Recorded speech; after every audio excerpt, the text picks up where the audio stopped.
sur mon cercle, tout simplement. Donc voilà, alors on va commencer par le CV. Le CV, c'est vraiment la chose, le support à ne pas négliger. Tout simplement, parce que c'est le CV qui va vous ouvrir des portes, dans le sens où c'est grâce au CV que vous allez être présélectionné, que vous allez peut-être décrocher un entretien téléphonique avec les RH ou la personne qui est responsable du recrutement, tout simplement. Donc le CV, ne peut pas le négliger. Vous pouvez pas le négliger. Le CV, voilà, il doit être clair, précis, concis, ce que vous voulez. Mais voilà, il doit être bien structuré. Il doit contenir les expériences professionnelles que vous avez eues en rapport avec le poste que vous voulez souhaiter suivre au sein de votre alternance. Donc voilà, mettez pas des expériences professionnelles que vous avez eues qui n'ont strictement rien à voir, parce que ce serait un surplus d'informations et qui de plus est serait vraiment inutile. Donc voilà, mettez les expériences cohérentes en rapport avec le poste que vous souhaitez faire. Ensuite, voilà, mettez le diplôme que vous avez passé durant l'année et le diplôme que vous souhaiterez faire par la suite, avec le rythme de l'alternance par la même occasion si vous l'avez. Si vous ne l'avez pas, c'est pas grave, mettez-le pas. Vous n'allez pas l'inventer. Puis après voilà, vous mettez vos formations, vos diplômes, tout simplement, le brevet, le baccalauréat, CAP, ce que vous voulez, BTS, licence, enfin voilà, vous savez. Puis à la fin vous mettez vos centres d'intérêt, puis vous pouvez mettre des compétences que vous maîtrisez, par exemple l'anglais, l'espagnol, vous pouvez mettre les niveaux de type A1, B2, etc. et compagnie. Je sais pas tous en tête, mais voilà. Puis voilà, vos centres de loisirs, enfin vos centres d'intérêt, pardon, si vous aimez le foot, si vous aimez le cinéma, si vous aimez la musique. Donc voilà, il faut que votre CV soit vraiment structuré et que la mise en page soit belle à voir, afin que vous puissiez donner envie aux recruteurs de vous appeler potentiellement. Donc voilà. Après, ce qui est de la recherche, alors il y a plein de plateformes sur lesquelles vous pouvez rechercher des entreprises, vraiment. Il y a Indeed, il y a Meteojob, il y a Hello Work, il y a La Bonne Alternance, il y a Welcome to the Jungle. Cependant, si j'avais 3 sites à vous conseiller, ce serait Indeed. Mais pour ma part, Indeed n'a pas été si bien que ça, mais n'a pas été mal non plus. Mais voilà, encore une fois, ça c'est relatif. C'est relatif. Peut-être que pour moi ça n'a pas été fou, mais pour vous ça le sera. Après, les 2 autres sites qui ont relativement bien marché pour moi, c'était Welcome to the Jungle et La Bonne Alternance. De plus, Welcome to the Jungle, c'est un site dans lequel voilà, il y a beaucoup de startups. Et voilà, les startups, c'est vraiment le top pour effectuer une alternance ou même travailler au sein d'une startup. Les startups et les grands groupes, pour moi, il n'y a pas meilleur. Voilà, moi j'ai plutôt privilégié les grands groupes et les startups plutôt que les petites entreprises, les TPE, parce que voilà, c'est plus enrichissant et tu montes plus facilement en compétences au sein de ce genre de structure, tout simplement. Donc après, par rapport aux candidatures, faut savoir que moi j'ai dû candidater dans moins de 100 entreprises, vraiment moins de 100 entreprises, j'ai pas fait plus.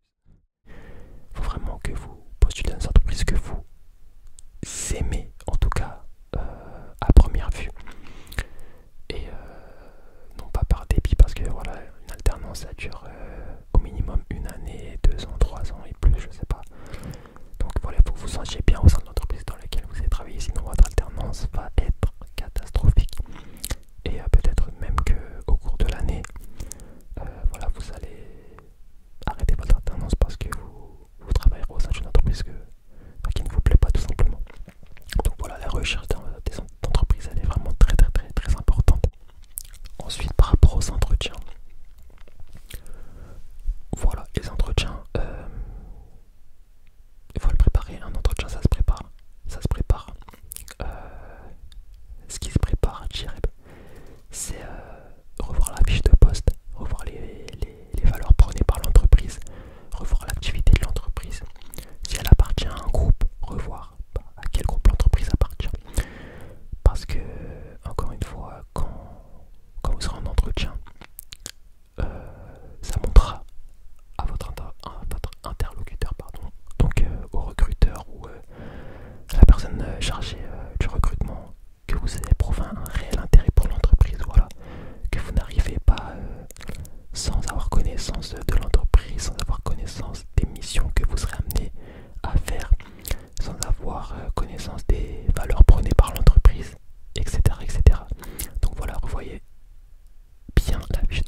un jean, une paire d'Air Force One ou des Dior B23, ce que vous voulez.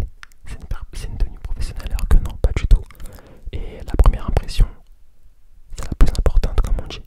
Il faut savoir que vous avez beau avoir toutes les qualités nécessaires, toutes les compétences nécessaires, tous les savoir-faire nécessaires pour le poste, mais que le jour de l'entretien, vous venez d'une manière non professionnelle, avec une tenue qui n'est pas adaptée.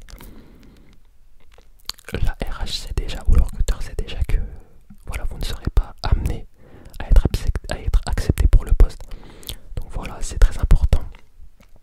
Il faut que vous renvoyiez une image de vous positive. C'est le plus important. Et encore une fois, pendant l'entretien, il faut que vous soyez assurant.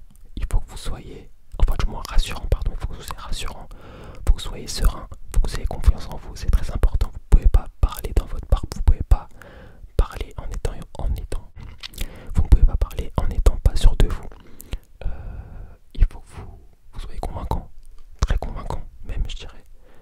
Et voilà, il faut que vous puissiez répondre à toutes les questions qu'on vous pose, même les questions qui vous paraissent anecdotiques. Montrez de l'intérêt, répondez correctement aux questions. Et j'ai même envie de vous dire, il n'y a pas une façon correcte de répondre, si ce n'est de manière professionnelle. Mais enfin, ce que je veux dire par là, c'est qu'il n'y a pas de bonne comme de mauvaise réponse. Vous voyez ce que je veux dire? Et puis voilà, il faut savoir se vendre, c'est très important. Il faut que vous sachiez vous vendre, c'est le plus important. Il faut que vous sachiez vous vendre. Et n'oubliez surtout pas que les entreprises, avant de rechercher des personnes compétentes, avant de rechercher des personnes ayant du savoir-faire, ayant des connaissances, elles recherchent des personnes ayant une personnalité. Donc c'est très important pour les entreprises que le candidat possède une personnalité qui soit attirante et qui fait que voilà, l'alternant pourrait se mettre au diapason de l'entreprise, pourrait se mettre, ou du moins pourrait bien s'entendre avec ses collaborateurs, avec ses N+1 et compagnie. Voilà, ça c'est très important, la personnalité. Donc voilà. Ayez du grand, osez et soyez confiants, soyez sûr de vous. Voilà, il faut que vous soyez rassurant pour votre interlocuteur. Et voilà, moi personnellement, pour vous expliquer comment ça s'est passé, pour finir, donc voilà, j'ai trouvé mon alternance en un mois. J'ai envoyé mon CV dans moins de